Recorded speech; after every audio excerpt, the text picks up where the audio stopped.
আসসালামু আলাইকুম রহমতুল্লাহ। প্রিয় দর্শক, নবীজির শিখানো সকালে সহজ 5 জিকির।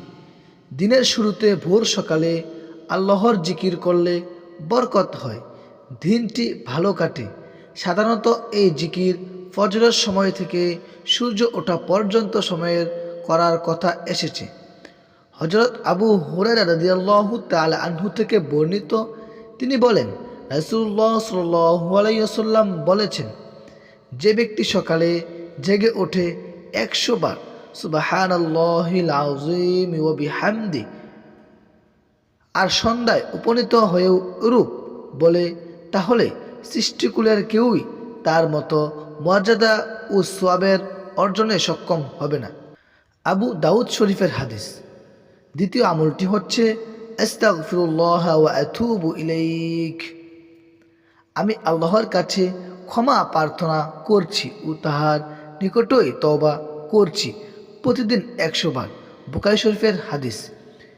ইমাম আহমেদ নবী রাসূলুল্লাহ সাল্লাল্লাহু আলাইহি ওয়াসাল্লামের খাদেম থেকে বর্ণনা করেন, তিনি বলেন, রাসূলুল্লাহ সাল্লাল্লাহু আলাইহি ওয়াসাল্লাম বলেছেন, কোনো মুসলিম যখন সকালে উপনীত হয় কিংবা সন্ধ্যায় উপনীত হয়, তখন যদি 3 বার বলে, রাদিতু বিল্লাহি রাব্বাহু ওয়া বিল ইসলামি দীনা ওয়া বিমুহাম্মাদিন সাল্লাল্লাহু আলাইহি ওয়াসাল্লাম নবিয়্যা, অর্থ আল্লাহ আমার রব, ইসলামকে ধর্ম হিসাবে ও মুহাম্মদ সাল্লাল্লাহু আলাইহি ওয়াসাল্লামকে নবী রূপে গ্রহণ করেছি, আমি সন্তুষ্ট, আল্লাহর কাছে তার অধিকার হয়ে যাই, তাকে কিয়ামতের দিন সন্তুষ্ট করা।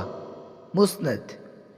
হযরত আব্দুল্লাহ বিন খুবাইব রাদিয়াল্লাহু তাআলা আনহু থেকে বর্ণিত আছে যে, নবী করিম সাল্লাল্লাহু আলাইহি ওয়াসাল্লাম তাকে বলেছেন, তুমি যখন সন্ধ্যায় উপনীত হবে কিংবা সকালে উপনীত হবে, তখন তুমি সূরা ইখলাস ও সূরা ফালাক ও সূরা নাস 3 বার পাঠ করবে।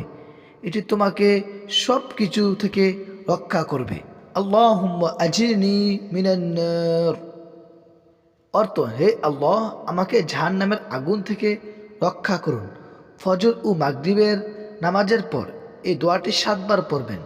হারিস ইবনু মুসলিম রাদিয়াল্লাহু তাআলা আনহু থেকে বর্ণিত, রাসূলুল্লাহ সাল্লাল্লাহু আলাইহি ওয়াসাল্লাম আমাকে বলেছেন, তুমি ফজরের সালাতের পরই দুনিয়াবি কথা বলার আগে এই দোয়া 7 বার বলবে।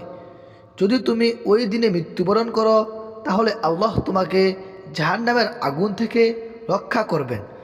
অনুরূপভাবে মাগরিবের সালাতের পরে কথা বলার আগে এই দোয়াটি 7 বার বললে, তুমি যদি ওই রাতে মৃত্যুবরণ করো, আল্লাহ তোমাকে জাহান্নাম থেকে রক্ষা করবেন। অধিকাংশ মুহাদ্দিস হাদিসটিকে গ্রহণযোগ্য বলে গণ্য করেছেন। নাসাই শরীফের হাদিস। তো দর্শক, আমরা যদি এই 5টি আমল নিয়মিত করতে পারি, আল্লাহ রাব্বুল আলামিন আমাদেরকে জান্নাত নসিব করবেন ইনশাআল্লাহু তাআলা। তো দর্শক, ভিডিওটি কেমন হয়েছে তা অবশ্যই আমাদের মাঝে কমেন্ট করে জানাতে ভুলবেন না। আসসালামু আলাইকুম ওয়া রাহমাতুল্লাহ।